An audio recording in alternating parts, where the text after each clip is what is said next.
ازيكم عاملين ايه؟ يا رب تكونوا بخير، وحشتوني كتير والله. طبعا كلكم مستغربين ان ازاي ان انا طالعه من غير النقاب وبصور من غير النقاب ازاي.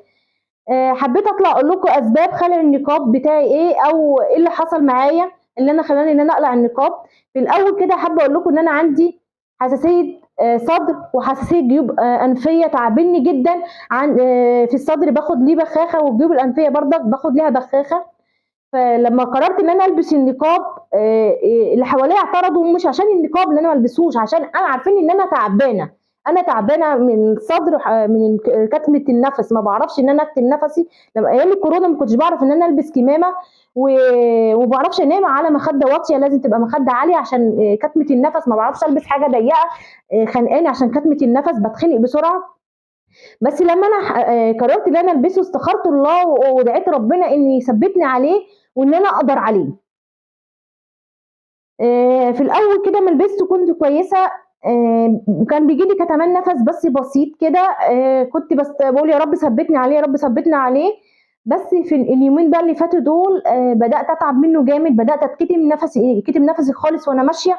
نفسي ما بقدرش اخده خالص، اقف شويه واخد نفسي وافضل هو كده بايدي عشان اعرف اخد نفسي. لما كنت بطلع لكم لايف او اصور برضك كنت بتعب جدا في كتمان النفس، لاني كمان بقفل المراوح اللي حواليا، فنفسي بيتكتم اكتر عشان صوت الفيديو ما يبقاش فيه صوت دوشه مروحه ولا حاجه، فكنت بتكتم اكتر.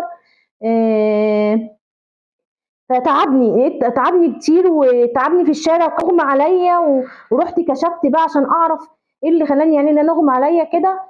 فرحت للدكتور، قال لي انت عندك حساسيه صدر جامده جدا، فما ينفعش ان يبقى في كتمان نفس على النقاب يعني، وكمان جيوب انفيه، فالاتنين تعبني، فكتموا نفسي جامد، خلوني ان انا خلاص حسيت ان انا بموت. فقال لي مش هينفع ومش هتقدري ان انت تكملي بالنقاب، ان هيتعبك قوي لو انت استمريتي عليه.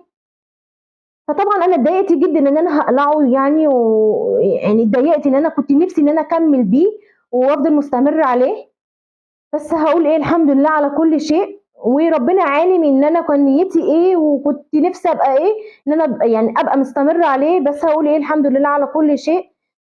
دي كل الاسباب اللي حصلت لي لخلع النقاب، فحبيت ان انا اصورها لكم واقولها لكم، عشان لما اصور فيديوهات بعد كده من غير النقاب تبقوا عارفين ايه اللي حصل معايا، وايه اللي خلاني يعني ان انا اقلع النقاب. بس كده، حابه بقى انكم تدعوا لي ان ربنا يشفيني ويشفي كل مريض كده، وتدعوا لي كده ان ربنا يوفقني في اللي جاي باذن الله. واشكركم جدا انكم تقفوا جنبي وبتدعموني، واستودعكم الله، والسلام عليكم ورحمه الله وبركاته.